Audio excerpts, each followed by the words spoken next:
So when Maytree first asked me to take part in today's event, they said they'd like me to speak about launching and developing an organization and following my passion and using ideas to successfully obtain funding.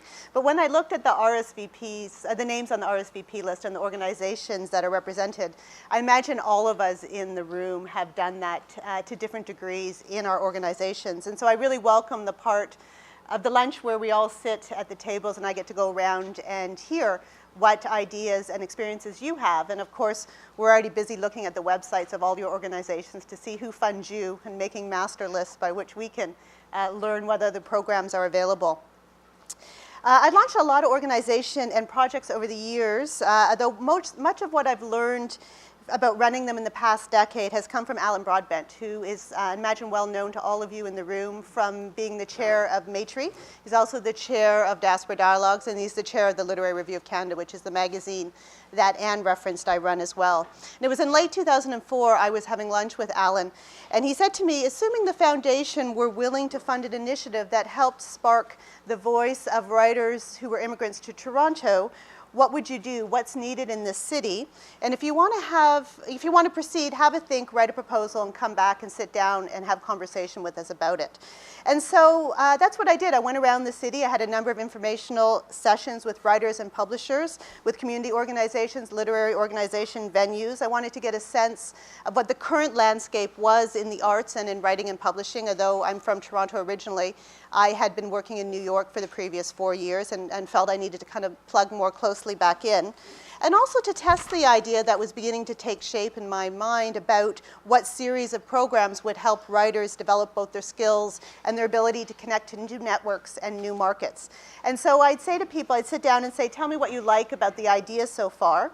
And they'd finish telling me all the good things, and then I would say, okay, now tell me what's wrong. And they would say nothing, because they're too polite. And I would say, no, really, tell me what's wrong and what we haven't thought of yet. And from there, we became an iteration of what eventually became the first core set of programs. I also at the same time said, okay, assuming that we are able to get the money to seed this new initiative, what can you do to help us as we roll it out? Because although I didn't know yet exactly what the programs would be, and of course our activities have changed over the years as opportunities have come to us and in response to the continuous feedback we do from our evaluation frameworks every year. I knew the only way we'd make it fly was if we launched it on a partnership model. So what like-minded people and organizations could we partner with to leverage the resources in order to produce a breadth and depth of programming really quickly so that we would have a track record to appeal to as wide a fundraising base as possible. Because as everyone, obviously in this room, if you're all fundraisers, know, the key thing is trying to diversify your sources and to look for operational funds so you're not constantly stuck with a patchwork of project grants to try to leverage your costs across. So with my friendliest tone, I'd ask, what can you do for us in a very concrete way? And as we start our 7th year of programming, I still say the same things. Is there a way for us to co-produce programming? If not, is there ways for our graduates to tie into what you're doing in your programming?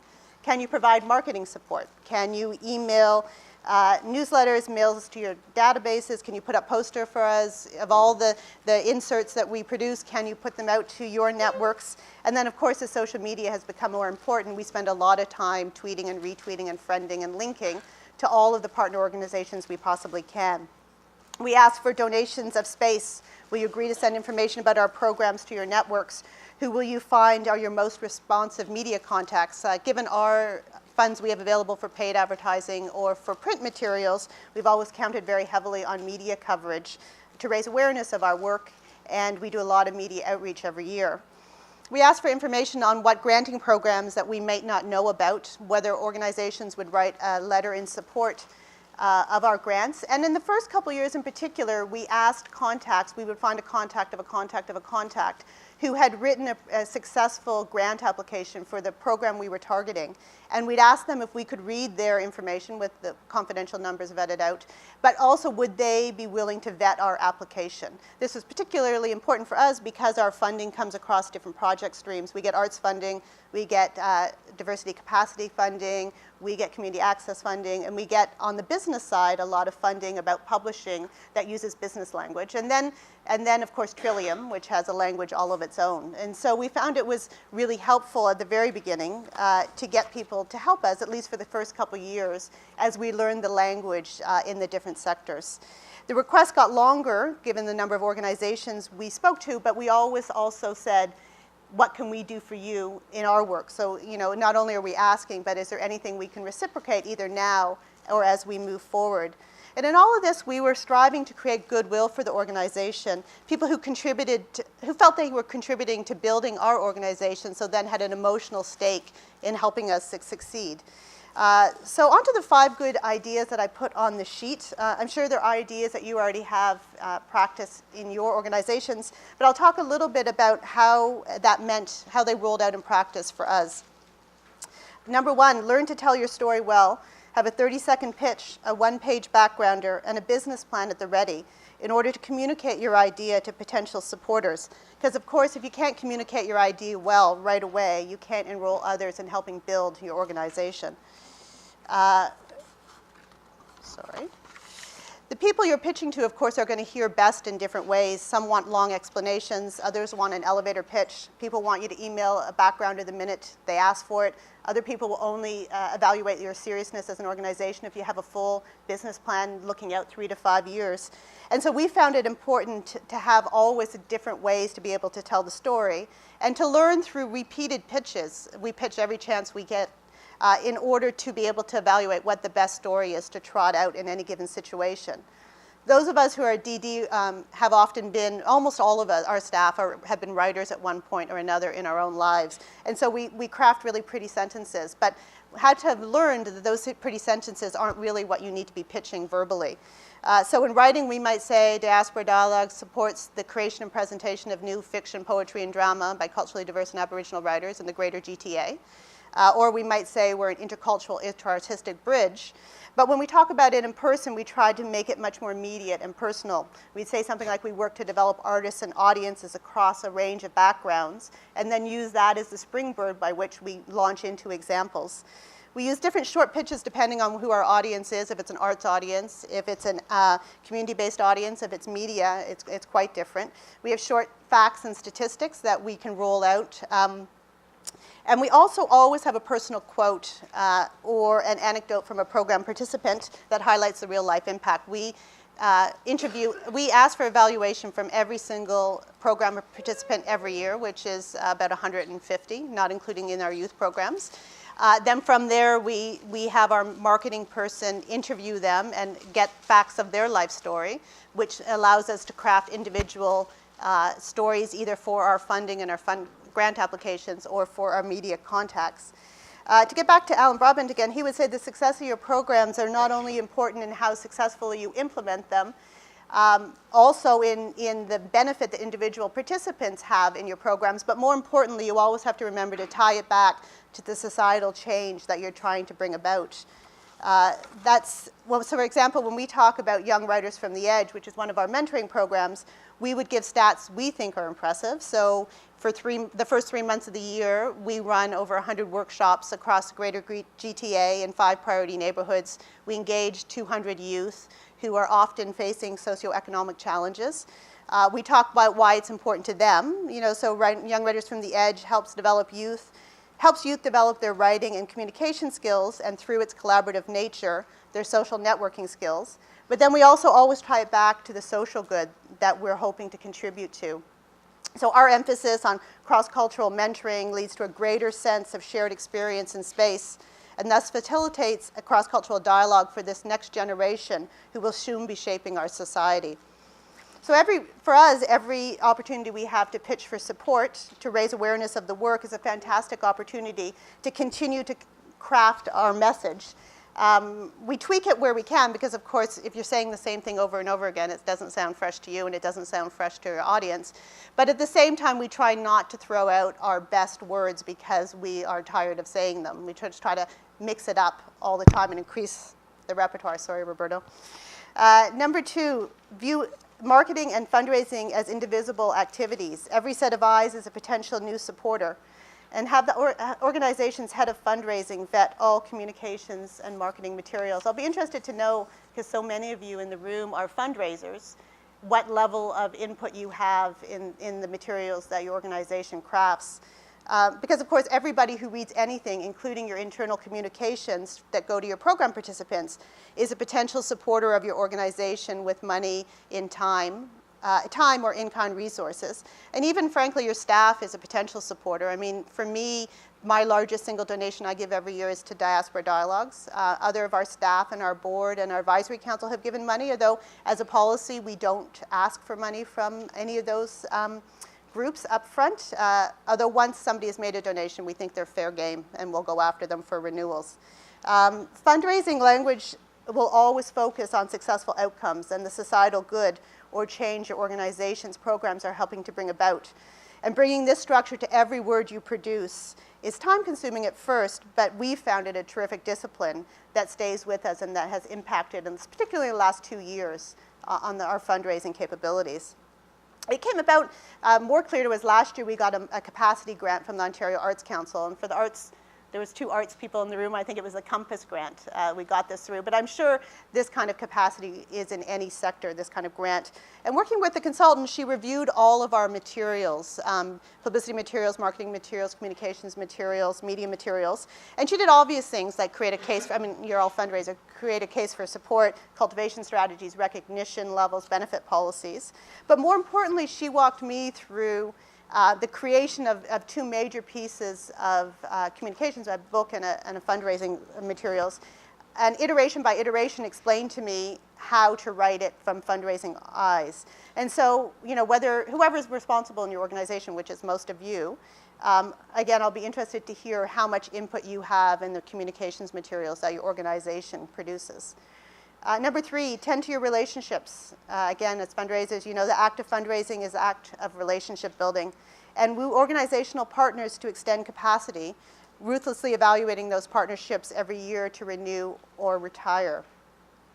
I sometimes use the word fundraising, which of course is too cute by far, but it does make the point that fundraising is all about people giving to people, whether it's money or time or in-kind donations. It's all about cultivating your supporters and then tending to the relationship as assiduously as you would that of your friends or your family.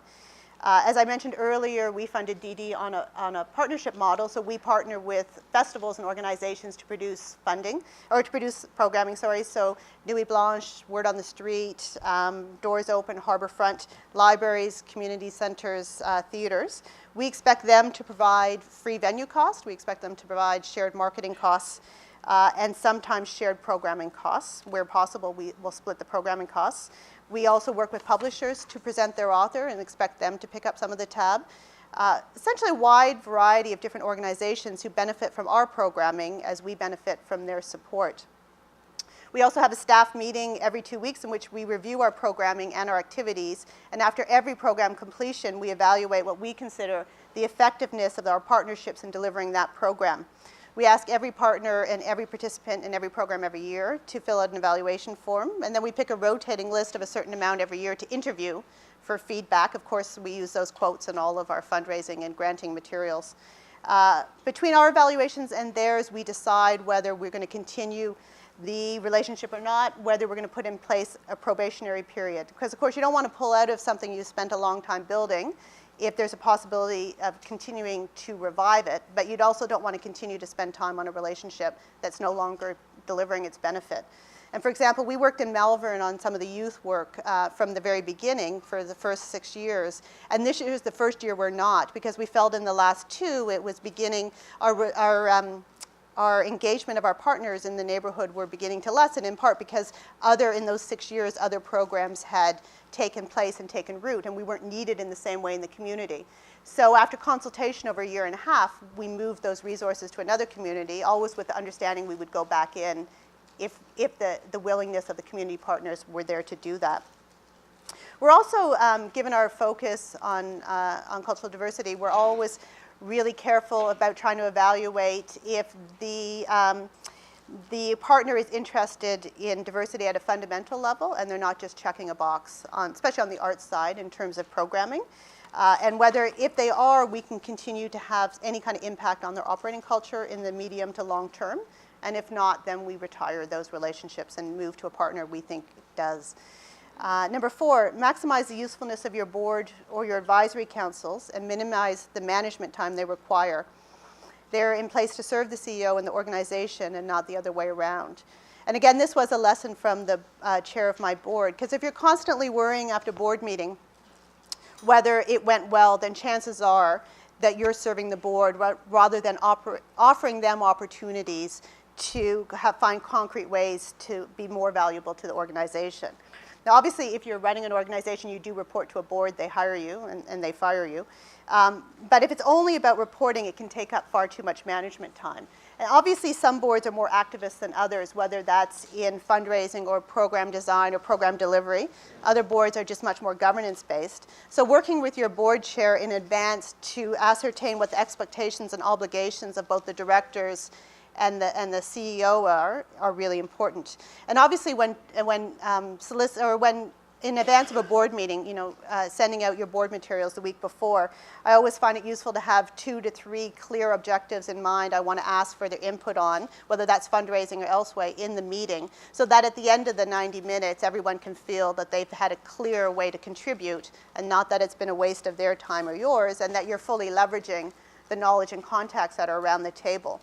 Also, we found it useful to ascertain which of our board are interested in meeting in small groups or individually. Not all of them are, but some of them do want a much more activist role.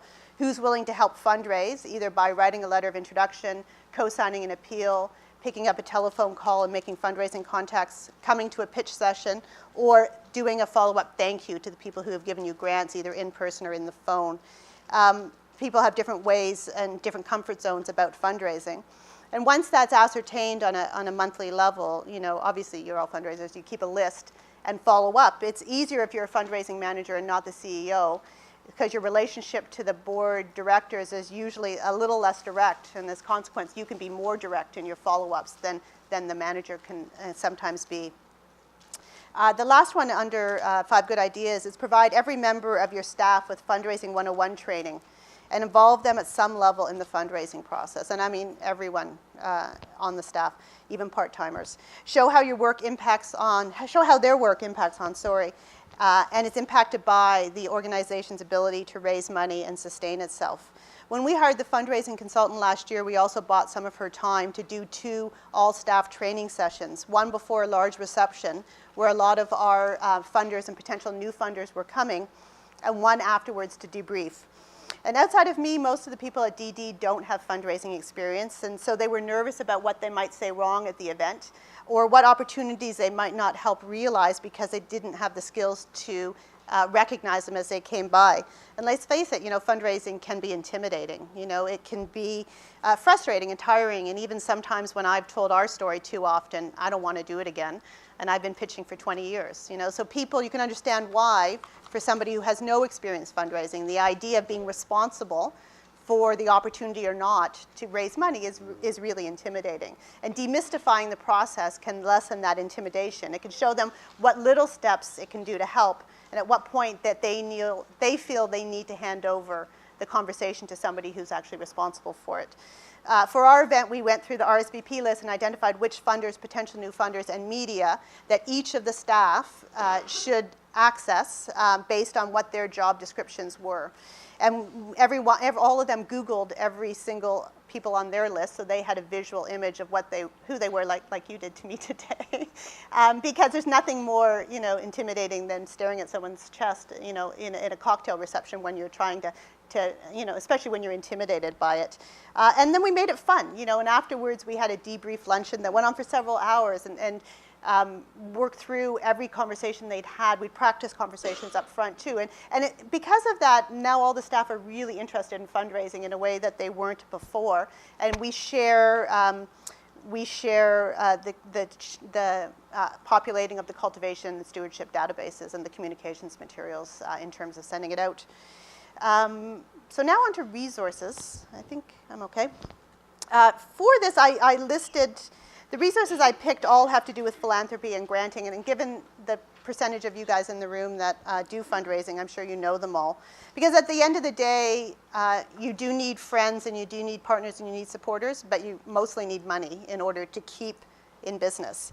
And so for DD, we have a master grid that we populate weekly with is a list of all the regular grants.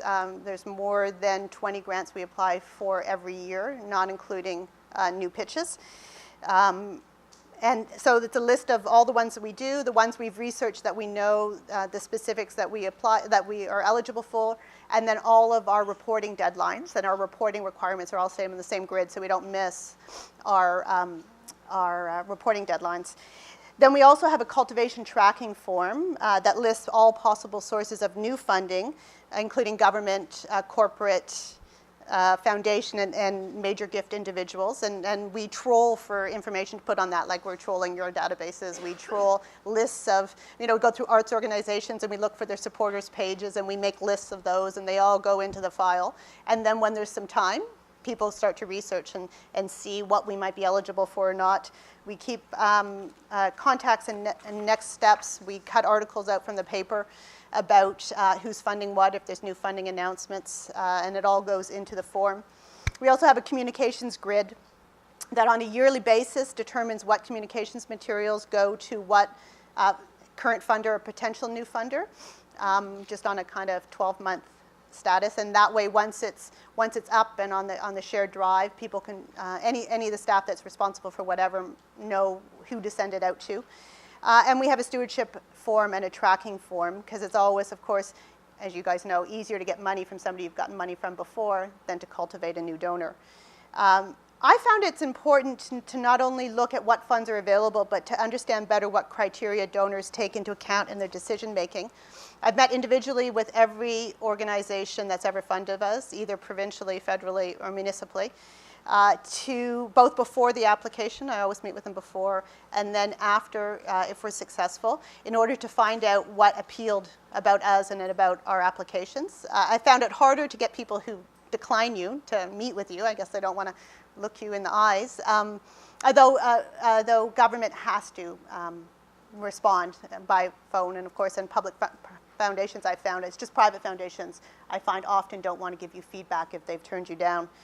So the lists in here are lists of both directories and lists of subsidies, as well as information to better help us all better learn what organizations, in particular foundations, what criteria they're looking at, and then the ones at the end, in particular, the philanthropist and the Philanthropic Foundations Canada, because I find it's interesting to look at what foundations are thinking about as the next wave of granting.